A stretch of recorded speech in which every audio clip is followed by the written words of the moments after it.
Eh bien, salut les amis, j'espère que vous allez bien. Nouveau film Dragon Ball Super annoncé pour 2022, ça y est, c'est officiel pour le Goku Day, oui, Goku Day 9 mai, aujourd'hui même.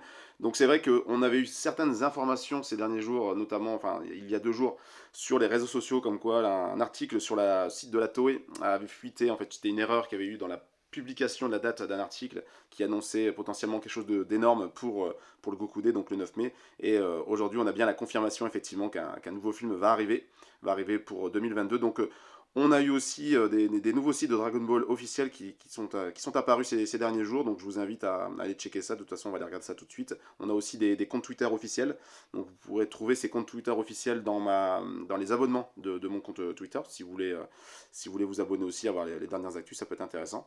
Et donc on va parler bien sûr du film Dragon Ball Super pour 2022, donc avec cet article sur le site, donc comme je vous le disais, officiel, avec cette nouvelle annonce. Donc déjà j'aime bien les petits dessins de Toriyama sur l'accueil quand vous chargez. Voilà, je vais vous montrer. Si on recharge la page, normalement c'est pas la même illustration. Voilà, vous voyez, ça je trouve ça déjà très sympa. Donc on a quoi? Une annonce énorme, donc nouveau film 2022, donc ça c'est ce que je vous disais. Donc on a eu cette petite note du maître Akira Toriyama sur tout simplement sur son implication sur ce film pour 2022. Donc on a eu la petite traduction, donc ça je trouve ça sympa aussi pour rentrer un peu plus en détail. Donc il nous explique qu'après Dragon Ball Super Broly, donc un tout nouveau film est en préparation. Donc ça voilà, ça c'est confirmé, au moins on a la certitude cette fois-ci pour 2022, ça va arriver. Il nous précise aussi que cette fois-ci il va encore s'impliquer dans la production, dans les dialogues et pour réaliser ce film. Donc lui il dit extraordinaire. Bon bah j'espère qu'il le sera effectivement. Donc il peut pas, voilà, encore une fois trop divulguer d'informations, c'est normal puisque là c'est qu'il est en préparation. Je veux dire, le processus de création est encore très long, donc il y a beaucoup de choses qui vont être mises en place, qui seront de toute façon encore aménagées d'ici là. Mais voilà, il faut se préparer à des combats extrêmes et excitants qui pourraient bien impliquer un personnage inattendu. Donc personnage inattendu. Est-ce qu'on pourrait parler d'un personnage qui n'est actuellement pas canon, par exemple, je sais pas, le frère de Freezer, donc Couleur, qui pourrait être introduit pour une fois dans le manga, enfin dans le manga, dans l'œuvre, c'est-à-dire canonisé du personnage, ça pourrait être, pourquoi pas, c'est une idée. Donc personnage inattendu, ou alors ça peut être totalement autre chose. Si vous avez des idées sur le personnage, des propositions, des envies, n'hésitez pas à les partager dans la zone des commentaires, on en discutera tous ensemble. Et puis l'aspect graphique, donc sera inédit. Donc déjà inédit, quand on voit ce qu'ils ont fait sur le film Dragon Ball Super, Broly, inédit c'était déjà énorme, les scènes de combat c'était vraiment magnifique. Donc là, si c'est inédit, je me demande bien ce qu'ils peuvent faire de plus, mais ils peuvent encore nous surprendre, j'espère. Et bah, donc va probablement vous en mettre plein la vue, donc ça aussi, bon, j'espère qu'il n'y aura pas que cet aspect graphique quand même malgré tout, on aura quand même un aspect aussi, j'ai envie de dire, au niveau du scénario, que ça tiendra un petit peu la route, qu'il y aura un peu plus que... C'était un petit peu ma déception dans le film Dragon Ball Super Broly, on avait une première partie qui était très intéressante sur le passé de Son Goku et puis avec Badak, tout ça, mais sur la seconde partie, c'était vraiment que du fight. C'était un petit peu dommage sans vraiment sens au combat, même si effectivement voilà, on avait la rivalité Broly avec Goku, son père. Enfin, bon, mais ça n'était pas beaucoup plus loin. Donc j'espère que pour ce nouveau film, on ira un petit peu plus loin dans cette approche-là, au niveau de scénario. Et donc là, voilà, donc il nous dit de rester à l'écoute sur le site officiel de Dragon Ball à l'avenir. Et bah voilà, ça c'est une très belle chose. On a pas mal de possibilités sur ce film, donc pour 2022. Donc au niveau de l'œuvre, tout ce qui est animé, donc on n'a pas eu de news sur l'adaptation par exemple de l'arc Molo qui s'est terminé récemment. Pour l'instant, ça ne bouge pas, donc on verra un petit peu. En tout cas, un nouveau film pour 2022. Donc dites-moi un petit peu ce que vous en pensez. Est-ce que vous avez des idées par rapport à ça? Et moi, je voulais justement en discuter de façon un petit peu détachée. Bon, c'était un tweet que donc db-z.com a publié sur son compte Twitter il y a un jour avec deux images ils ont repris un petit peu le système, donc c'est des fanarts, hein, ils ont pris un peu le système des systèmes Avengers pour la publication dans les années à venir des nouveaux films. On a quelques idées comme ça, donc bon, pour 2022 ils nous disent hit, bon je doute que ça soit hit, mais pourquoi pas. Après je dirais surtout, voilà, on a 2-3 idées qui nous semblent intéressantes, donc Yamoshi, par exemple, Yamoshi, je rappelle, Saiyan légendaire qui a donc vécu un millier d'années, donc première Saiyan à se transformer en Super Saiyan, qui a aussi atteint le stade de Super Saiyan God, enfin le Super Saiyan God, le stade de guerrier divin.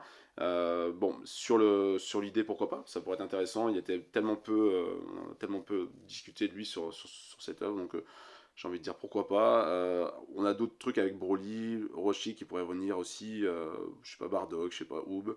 Est-ce que vous avez voilà, des idées, comment dire, des thématiques qui vous plairaient plus. Moi, je vois aussi ici Super Namek Piccolo. Alors, pourquoi est-ce que je m'attarde sur Piccolo? Parce que je trouve que dans l'évolution de Dragon Ball Super, avec tout le système de Ki divin, on parle pas trop des Namek, alors que finalement, les Namek ont quand même, je le rappelle, avec les Dragon Ball, un lien direct avec le côté divin, clairement, et je trouve ça un petit peu dommage que un personnage comme Piccolo n'ait pas pu évoluer davantage dans cette œuvre, et pourquoi pas acquérir aussi, lui, à son tour, un jour aussi, cette relation avec le Ki divin, et qu'il puisse tout simplement revenir un peu plus en tant que guerrier, on va dire guerrier potentiel, rival de je sais pas qui dans l'œuvre, mais après peu importe, en tout cas de protagoniste qui serait intéressant pour les combats autres, ou même pour l'intrigue en tant que tel. Je vous invite d'ailleurs à regarder un petit peu voilà, ce qui se passe en termes d'évolution du manga Dragon Ball Super. Il y a pas mal d'idées intéressantes, notamment avec le nouvel arc du guerrier Granola qui promet beaucoup à ce stade encore.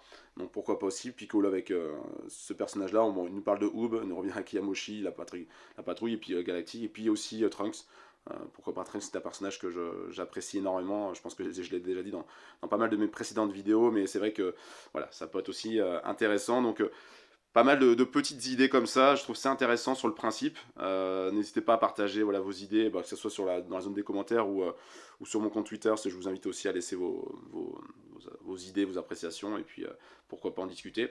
En tout cas, que dire de plus. Je pense que voilà, c'était une petite vidéo réaction. Je suis vraiment, vraiment très très content que ça bouge enfin sur Dragon Ball Super de façon officielle. J'avais vraiment été très content sur le film Broly. Ça avait vraiment permis de relancer encore un peu la machine sur l'œuvre. Et puis on avait aussi forcément dans le jeu avec Dragon Ball Legend notamment voilà, la possibilité d'avoir des nouveaux personnages. Donc au moins là ils sont tranquilles pour un petit moment aussi. Ça rallonge encore la capacité de sortie de nouveaux personnages. Donc ça c'est pourquoi pas. Et puis en termes de personnages, donc voilà, comme je vous dis, à part peut-être Couleur ou d'autres personnages de ce type, on a pour pouvoir canoniser certains personnages, ça pourrait être intéressant. Donc voilà, je pense que je ne vais pas faire plus long. Donc n'hésitez pas vous à me dire voilà que pensez-vous de cette sortie. Est-ce que vous êtes totalement hype par cette annonce? Qu'est-ce que vous attendez vraiment? Est-ce que vous pensez que ça peut être vraiment quelque chose de complètement fou? Ou alors, je le souhaite pas, mais est-ce que ce serait quand même pas un pétard mouillé? Bon, je ne pense pas avec ce qu'ils ont annoncé. Ça m'étonnerait fort. Bon, voilà, en tout cas, ce sera tout pour cette petite vidéo un petit peu différente de ce que je fais d'habitude sur la chaîne. Mais voilà, j'avais envie de réagir avec vous et d'avoir vos appréciations sur cette annonce.